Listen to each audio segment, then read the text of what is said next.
Hello, welcome to the Run Testers. My name's Nick, and in this video I'm going to be comparing the Nike Vaporfly NEXT 2 and the Asics Metaspeed Edge Plus.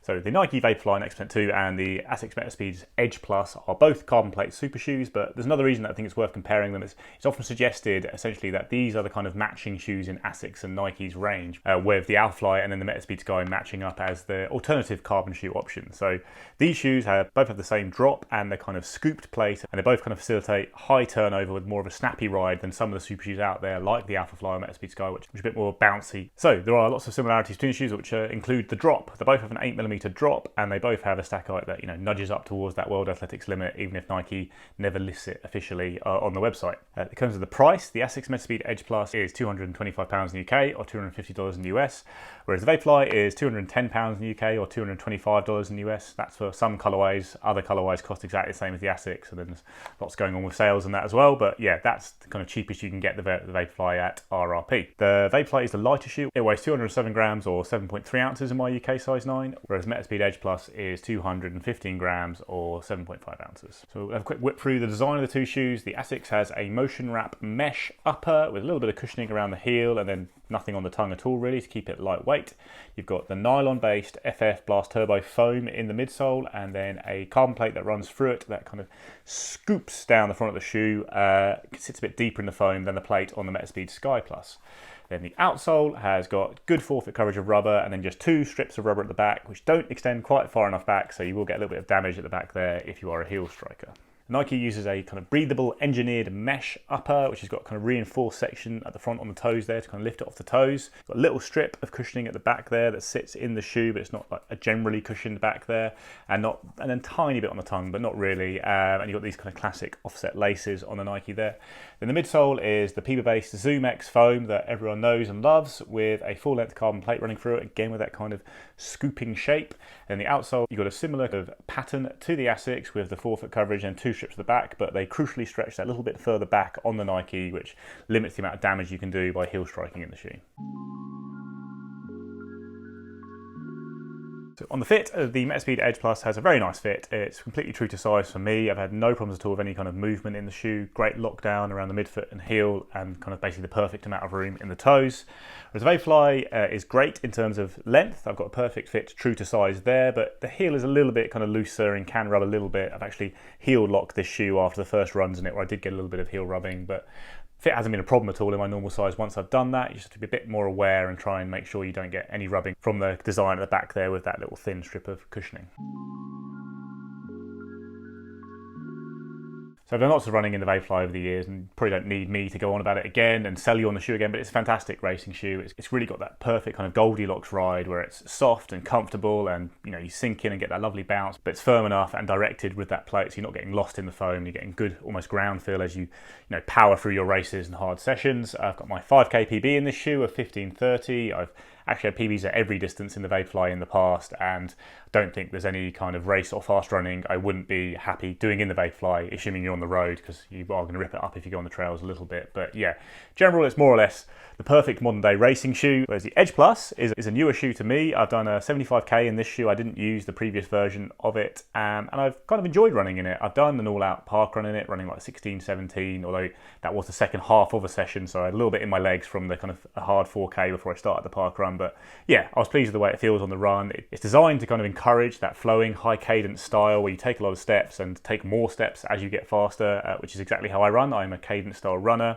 and it does feel very natural on the foot for that. It does kind of help you tick over and tick along, and it feels kind of very aggressive and energetic. Both shoes do. They really do push you onto your toes and get you kind of firing forward, and then towards the end of races, as you start to tire, they just kind of help you tick over the legs, trying to maintain that pace, while still adding a little bit of kind of boost and propulsion from the plate and the foam in the shoe. I'd also say that the Metaspeed Edge is a comfortable shoe to use for any kind of racing distance. I've done a hard 12 miler in it, running the first 6 miles at 6 minute per mile pace, and then the second 6 at 5:40 per mile pace. I've done other long workouts like a 1k, 2k, 3, 4, 3k workout, whereas the pace has got slower the longer the reps, and then sped up again for the final 3k. And yeah, doing long extended sessions at hard, fast paces does feel comfortable in this shoe. You've got a good amount of cushioning underfoot, even under the forefoot there, and your legs really are protected by the foam and the design of the shoe. And then yesterday, to kind of compare the shoes more directly, I went and did a track workout using them both. So I ran, the track workout was broken up into 400 meter reps and then 5K. So I did 8 400 meter reps in the Metaspeed Edge, running kind of controlled rep, just under 75 seconds per rep pace with not very long recovery.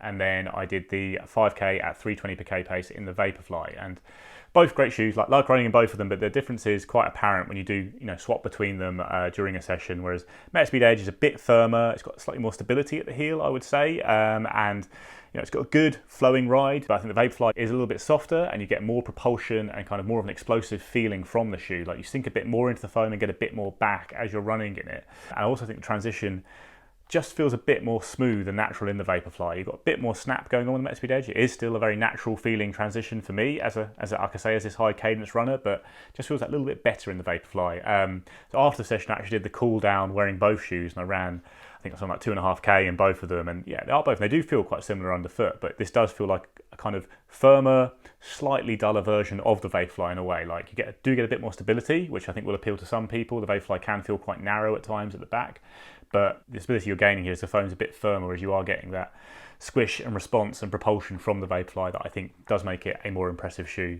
even if these two are built along quite similar lines.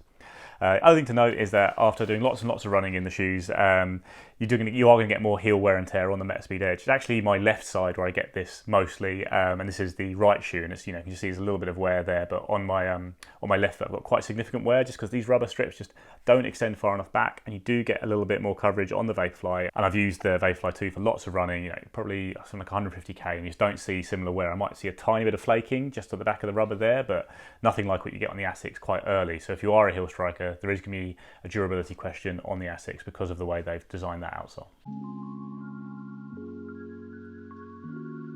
So it's a pretty simple verdict for me here in that these shoes are built along quite similar lines, but the Vaporfly is a little bit lighter, it's a little bit cheaper, and I think it's just a little bit better. So whatever kind of distance or anything you're racing at, I would be picking the Vaporfly over the Metaspeed Edge for sure. Like it's a bit more complex when you look at actually the Metaspeed Sky Plus, because that's an excellent shoe. I think I probably prefer the Vaporfly myself, but there is a slightly different ride feel with the Sky Plus that some people like more than the Vaporfly.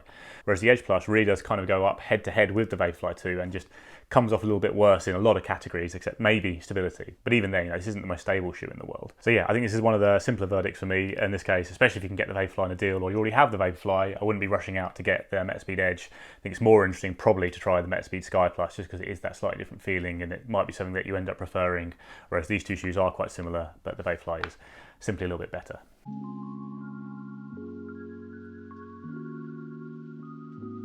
That's it guys, that's our comparison of the Asics Metaspeed Edge Plus and the Nike Vaporfly NEXT 2.